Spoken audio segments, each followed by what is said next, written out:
So what does it mean to believe? It's something I've been interested in for a couple years, and I've really tried to lock down, what does this word belief even mean? So like, I know I'm wearing a black shirt right now, so I don't need to believe in it. I know that, I have parents. I don't have to believe that I have parents because I can verify it at any point. I can go see them, I can talk to them. I've seen the effects of them in my life. It seems like belief is reserved for situations where you don't know, you don't have evidence. However, if you talk to a religious person, they often don't use the word that way. If they say they believe in Jesus, for example, and you say, oh, okay, so you don't know for sure, because if you knew for sure, it would be knowing. So it must be that you don't have evidence, you don't quite know. Oftentimes they will maybe take a little bit of offense at that. It's like, no, I know. Of course Jesus is real. So it's almost like they dance between these two definitions, is what I've noticed. Belief and knowing, belief and knowing. So I think because of that phenomenon, I have started defining belief in a specific way. And it is this. Believing means you don't know for sure, you can't prove it necessarily, but you are going to act as if it's true. So all your actions, all your words, your entire life is going to be based on this assumption that you know something. You're going to act like you know it, even though you don't know it. And I think that accurately describes what most people are doing in their religious beliefs.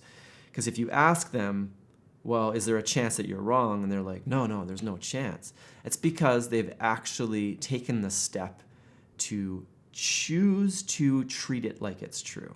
We could go down the road of, is that the real definition of belief? Like, I believe I have milk in the fridge right now, but I can go verify that. If I can't verify it, if there's no way to prove it, is it really a belief or is it more of a credence? So, belief versus religious credence, there's, you can look that up if you're interested about it. A lot of people seem to think that what religious people are doing isn't belief at all, it is more religious credence. So here's the tricky thing about beliefs, at least in our culture. It's that beliefs become part of our social identities. Let's say our family, let's say I'm a Christian. I was a Christian. Most of my friends were Christians. My family was a Christian. My partner was a Christian, and all of her family. And basically, I went to Christian school. Something that I always kind of knew was that Christians hang out with other Christians. Muslims hang out with other Muslims. Atheists like to hang out with other atheists. The reality is that people form their social groups around their beliefs. So of course, this creates a tricky situation. What happens if your beliefs are changing? There's obviously going to be social ramifications. And I think a lot of times people want to limit those ramifications. Because at the end of the day, can you really control what you believe? Can you really force yourself to believe something? If your mind, your intuition, your thinking processes are telling you that something is a certain way, but yet you've got this belief that is contradicting your intuition, how does that manifest? And I think the reality is that you see that everywhere. You've got all these people saying they believe something, yet when I look at their actions, the actions tell me they don't actually believe that. So here's some stats I found, and the reason why I liked these is they went through and summarized all these different studies on how religious people are. But in the United States, it's 70% of people are affiliated with a religion. I've heard other stats where that's as high as 90% of people believe in some kind of supreme being, even if they don't go to church, even if they don't necessarily pray every day. Do they believe that something's out there and listening to them and kind of monitoring their life? I've heard as high as 90% for that. So when you actually look at religious attendance, 43% will go to some kind of religious service at least once a month. And then another 20% will go a few times a year, 18% seldom, 18% never. But I thought this was an interesting stat as well. So in the United States, basically half of all people pray daily. 31% several times a day, 18% once a day. So together these make up 49% of people are praying every day.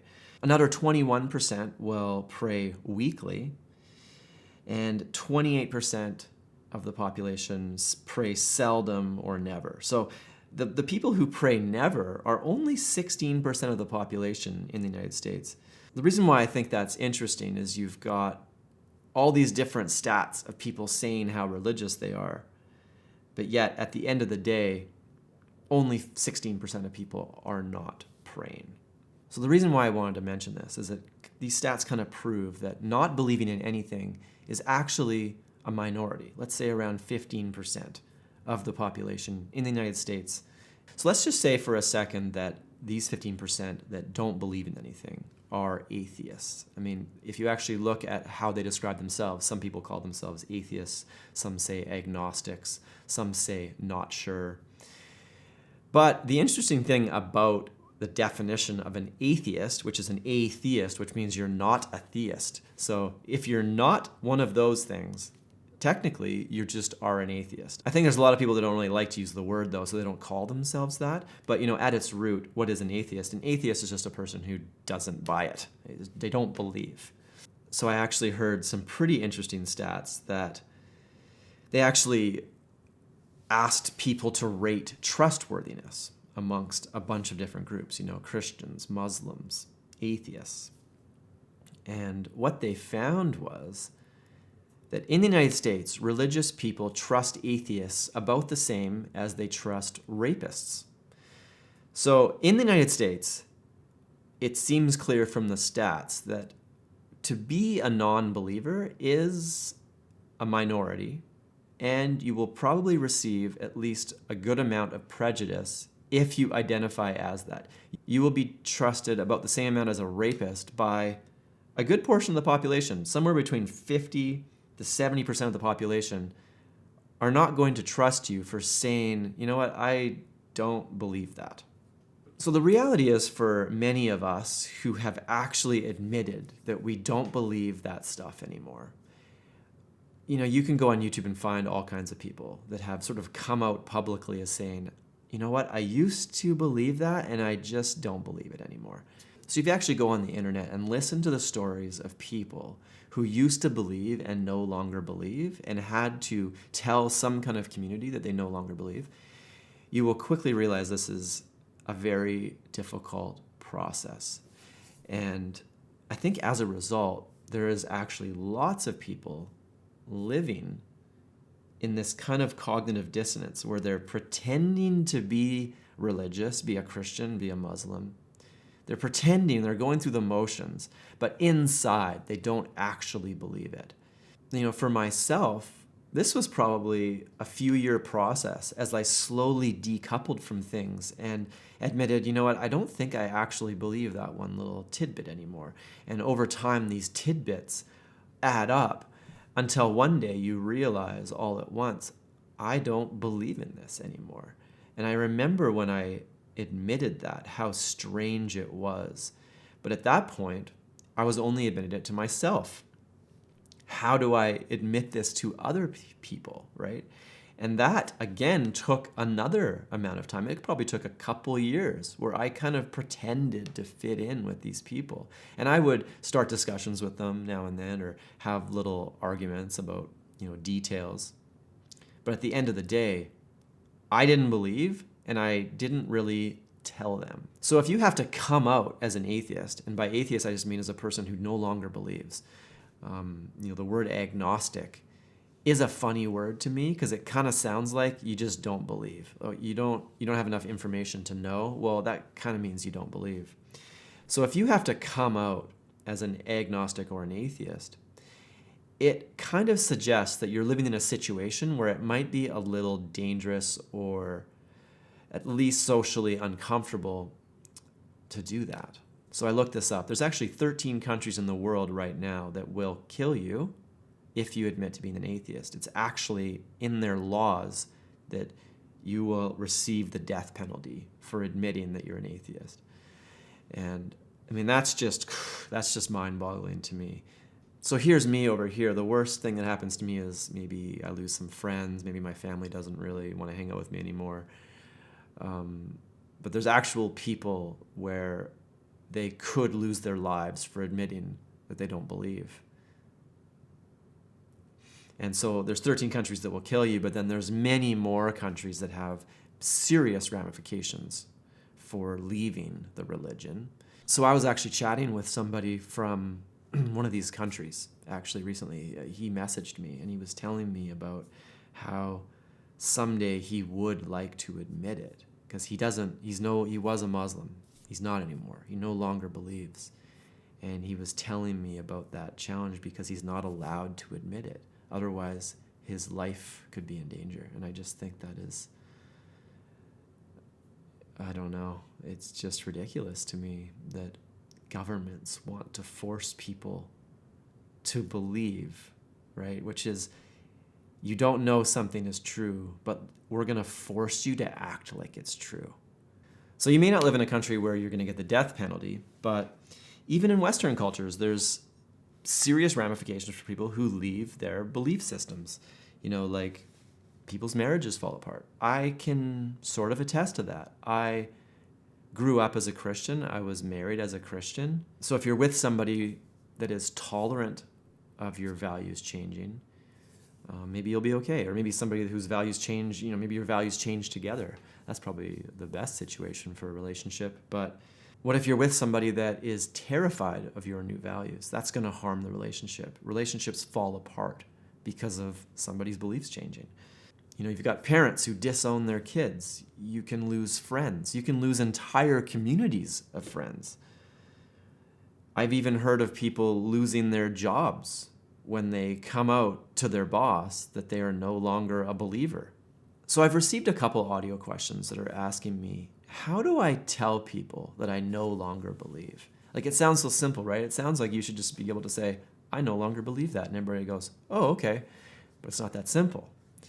Some religions are even more extreme, right? Like, I know a guy who's an ex-Jehovah's Witness, but yet his ex-wife and kids are still deeply ingrained in that religion. And they've basically excommunicated him and almost tried to ban him from seeing his kids simply because he's no longer a believer.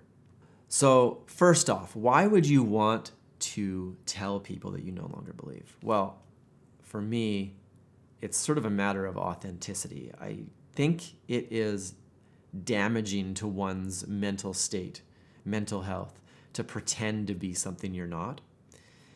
And so that's why I always try my best to not have these lies that you have to uphold. So if if everybody thinks that you believe in something and you actually don't, I feel like that can start to weigh on a person.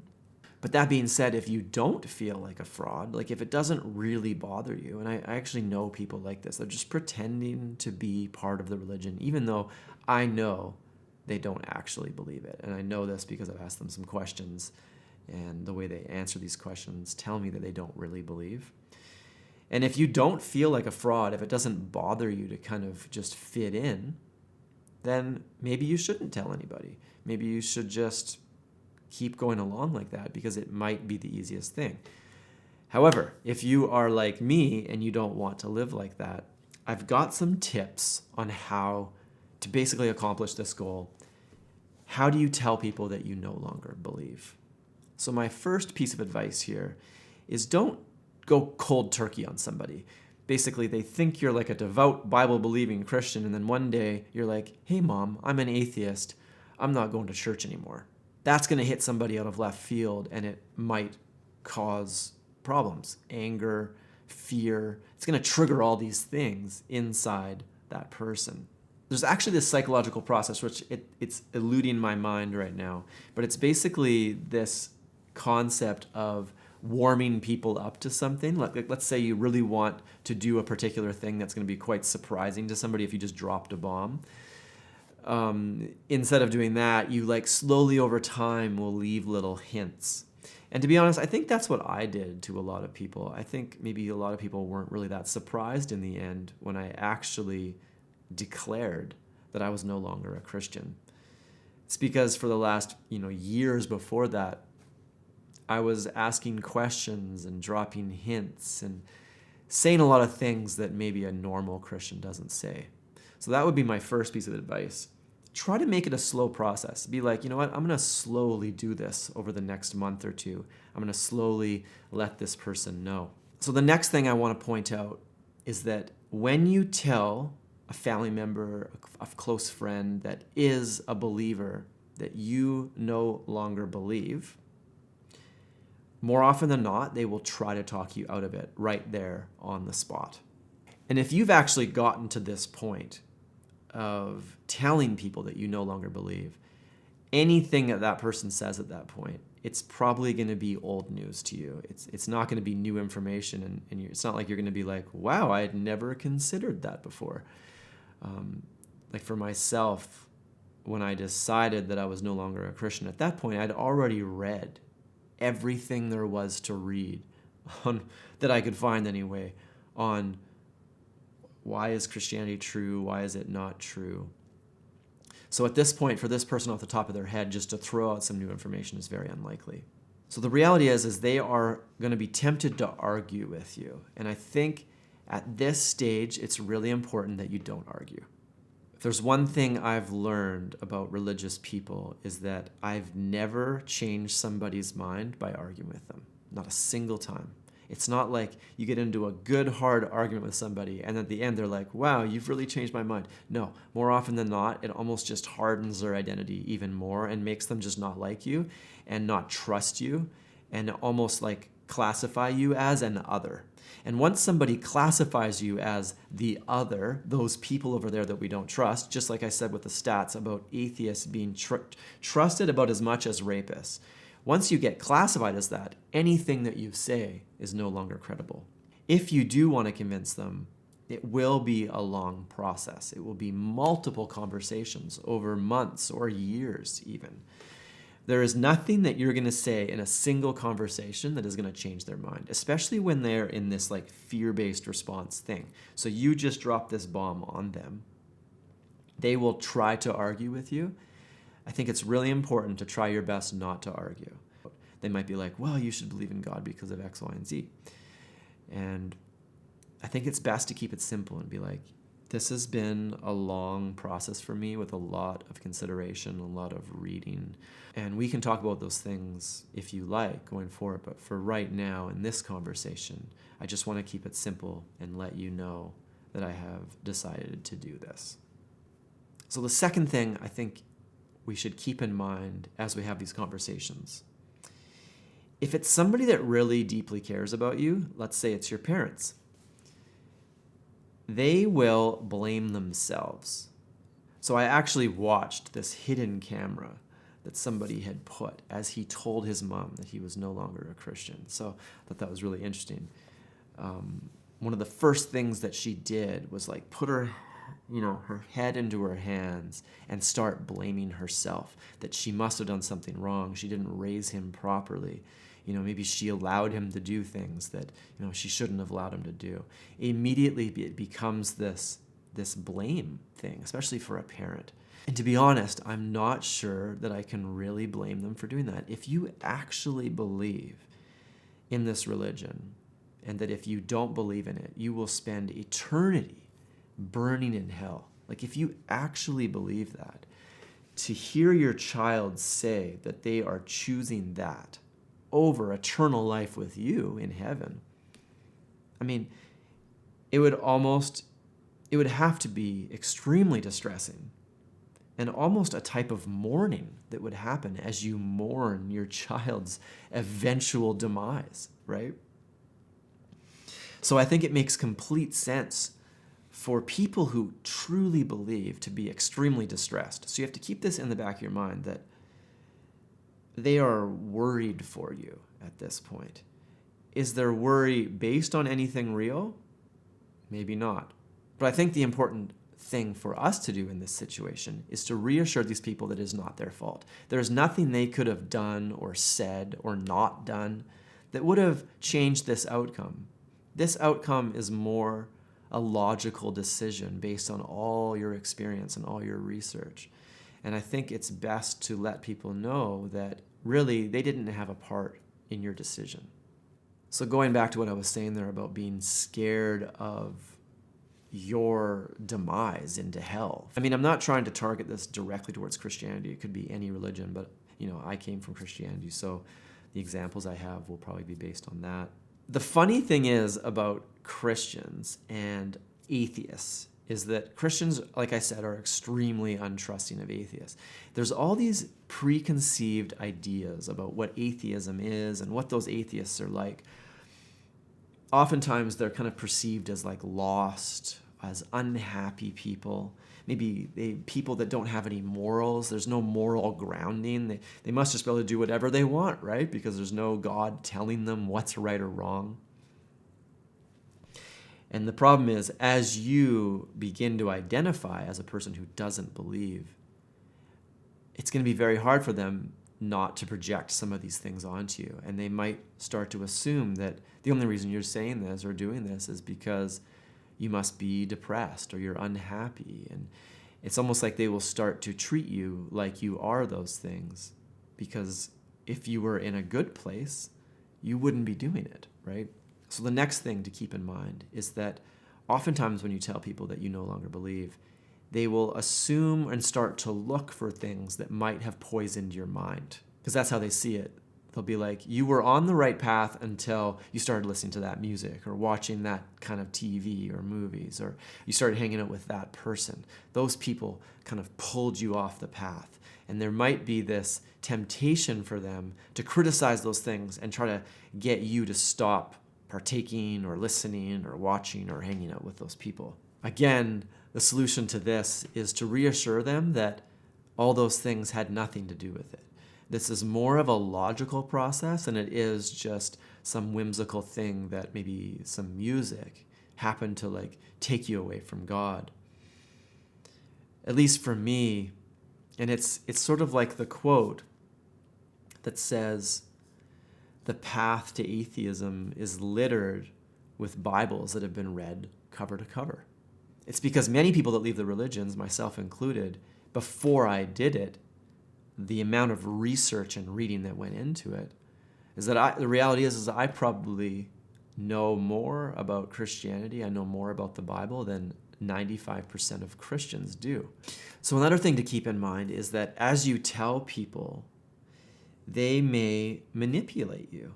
They may try to make it about them and almost guilt you back in. And manipulate unintentionally, I think. It's not like they're intentionally doing it, but they might start throwing out ramifications. Like, let's say it's a pastor. Let's say your dad's a pastor. I actually know somebody whose dad's a pastor, and he left Christianity. You have to understand that that's going to be extremely embarrassing to him as a pastor. He can't even pastor his own son. What gives him the right to pastor an entire church? So intuitively, that father might know that, and he might try to put that guilt back onto his son as the son tells him that he no longer believes. But you can't believe something out of guilt. It sort of goes back to my original question. Can you really force yourself to believe anyway? Like right now, if somebody said, the sky is purple, I need you to believe that, otherwise I'm going to kill you. Is there anything that I can do in my mind to honestly believe that the sky is purple right now? I might be able to say, yes, I believe the sky is purple, but inside my brain, do I really believe that? I personally feel that maybe you can't force yourself to believe. You have to just accept whether you believe it or not. So keeping all those things in mind, I think it's really important to reassure people as you tell them these things. And the reason why is they've been conditioned to think all these bad things about non-believers. They don't have morals, they're not good people, they're not capable of love. I think it's really important at this point to not change anything else. Still try to be a good person to them. Tell them that you love them. Tell them that you don't want the relationship to change. Another thing that I've found helps is to say, this isn't a belief for me. I don't believe that there's no God. I just, at this point, don't believe. I haven't found good enough evidence to know that this thing is true. So what I say is, if something comes along at some point, some good evidence, some new thing that I haven't thought of, maybe I'll change my mind. And so I found that if I say that, it kind of makes people think that, so he's still open to discussions. He's not completely closed off. Maybe can present some arguments that might sway him. So I kind of let people believe this because, the reality is I want to stay open. I'm always open to discussions and considering things that people have to say. And the reality is, if you can maintain a good relationship with somebody, hopefully in the future, this will lead towards healthy conversations. And you can discuss all the things that you've learned in a healthy way. And this person hopefully will learn something from that you can still have a relationship when you have a different religion. I think a lot of people are really confused about that. So really, I think what you need to do is define what success is for these types of conversations before you go in. And success is no yelling, no fights, no arguments. And you've left the conversation in such a way that you can have another conversation in the future. That, to me, should be the ultimate goal of telling somebody that you no longer believe. It should not be to convince them. And I'm guilty of this. I've done that all the time. In my past, I've tried to convince people. And slowly over time, over literally hundreds of conversations at this point, it's like I've just come to the realization that it's very unlikely for me to change somebody's mind by arguing. The only way for me to change their mind is to get them to trust me, trust my opinion, and then slowly over time we work through some of these things. And the sad reality is that many people can't do that. And you have to remember that as you do this, it's very possible that you will lose friends, or friends will distance themselves from you, or your family might distance themselves from you. And I think that's why it's really important to remain consistent and try not to change anything else. Don't change the relationship from your end. So I'll tell you a quick little story. I put out those videos why I had left Christianity, and it wasn't that long ago.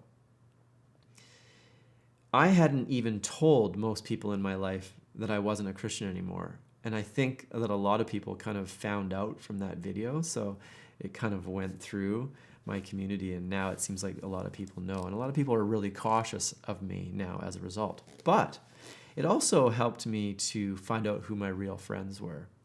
So I got a couple Christian friends still that still accept me for who I am, and they're okay with it. Anyway, thanks for making it to the end of the video. I'll actually give a shout out to Michael Kennedy, who was the one who sent me an audio question, which was, what is the best way to tell people that he no longer believes? So thanks for the idea for this video. And if you guys have any other questions about this, feel free to send me an audio question, leave a comment, and otherwise, I hope you have a great day. See you later.